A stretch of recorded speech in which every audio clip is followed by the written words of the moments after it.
Hey yo, what's going on everybody? It's Tyler, aka Ty Killington. Yeah man, alright. In this video, we're going to be going over all of the armored vehicles that were released day one with the contract DLC. Now, we could still possibly have two additional vehicles being drip fed to us that will be able to have the same type of armor that these four vehicles have. And I, of course, will make videos on those as they are released. But this video, I want to cover all of them. Instead of doing multiple videos, just put it all in one, give you guys everything you need to know.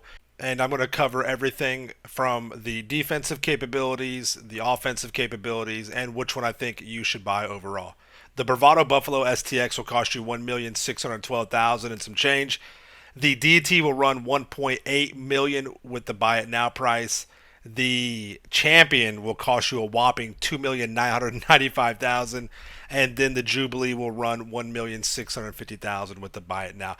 The Jubilee is the only one that is a all-wheel drive vehicle so far. So far, okay. Now the Mammoth Patriot that's going to be coming out, like the Patriot Mark II, that will probably be more than likely all-wheel drive, and that will more than likely be a vehicle that has the armament upgrades that these four have, okay?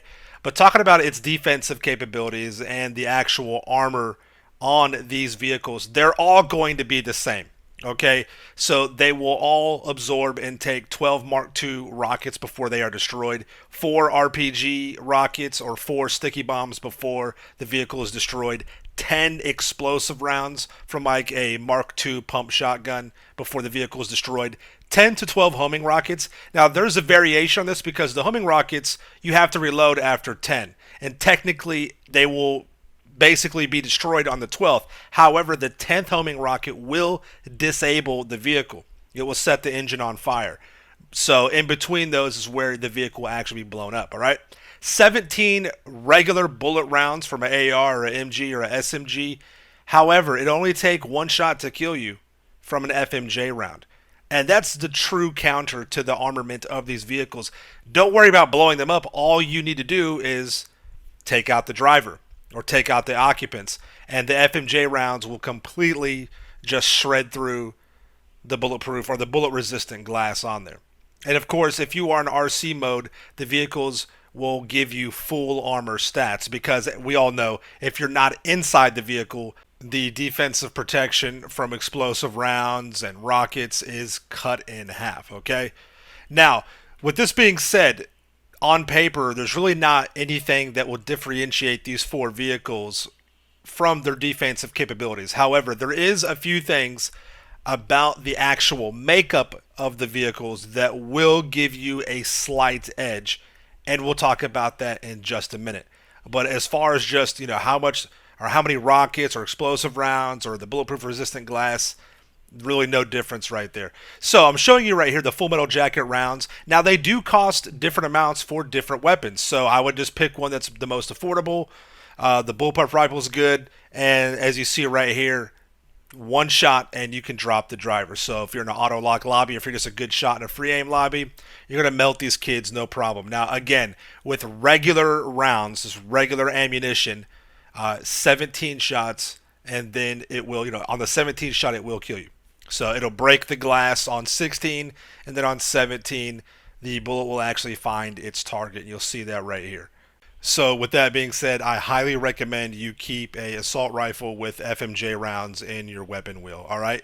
Just a little added information, the heavy revolver with regular ammunition will eliminate the driver on the 4th round, okay? So keep that in mind. You can also access passive mode in these vehicles. All you need to do is remove the primary weapons and your secondary, the sticky bombs that are your landmines. You can take those two off, and you can leave the armor upgrades, the armor plating, and you can even leave the Amani tech, and you'll still be able to go into passive mode. And that's really nice if you just want to kind of drive around, still have the defensive capabilities, and if you just don't want to be harassed, you can still go into passive mode.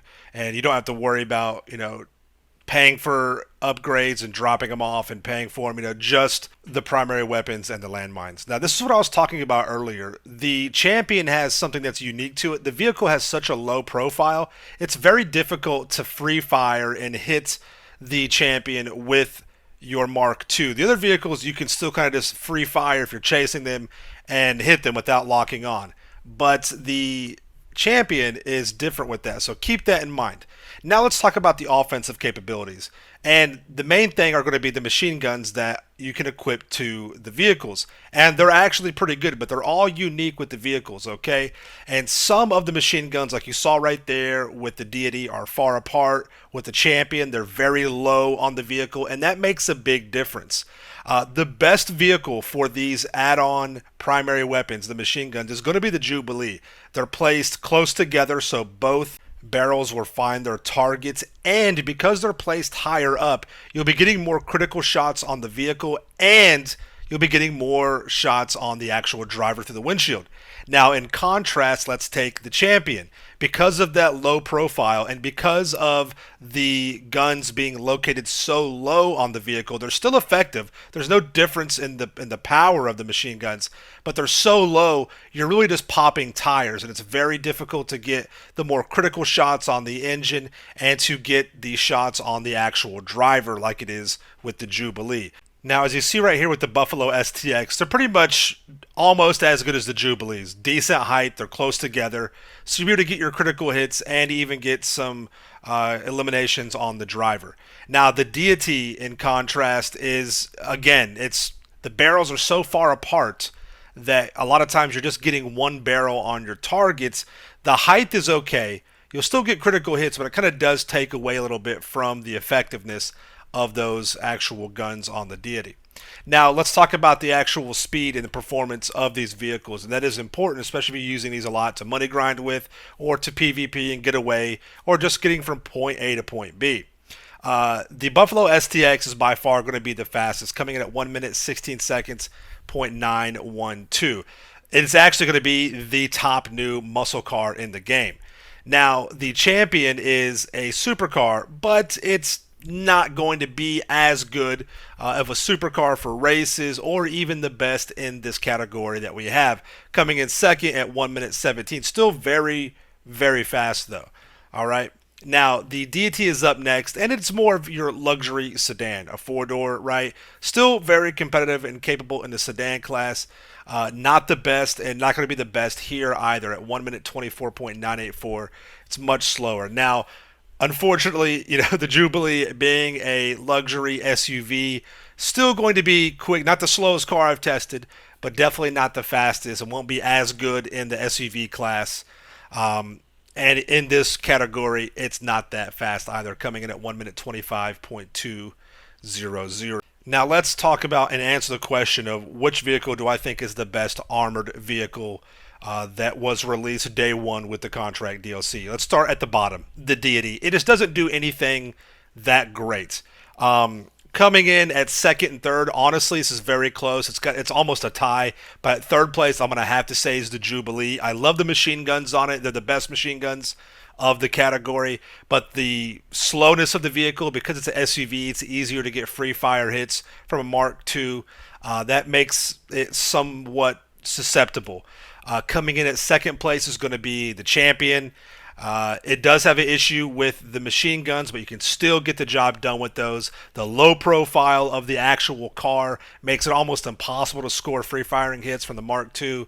And it is very fast. It's the second fastest car in this category. However, the top vehicle I think that you should go with, that is the armored vehicle so far, we still have a couple from the drip feed to come out, is going to be the Buffalo STX. It does everything great. Good offensive capabilities, good defensive capabilities. It's extremely fast. It's now the top muscle car in its category. So I think those are going to be your best bets overall. Definitely the Buffalo STX, all right? Let me know what you guys think in the comments down below. Do you agree with my ranking and my listing on this? Let me know, all right? Thank you all so very much for watching the video. Make sure you subscribe to my channel for the Ills and Reels content in the game. Smash that like button. See you guys in the next one, right? Peace out. Yeah.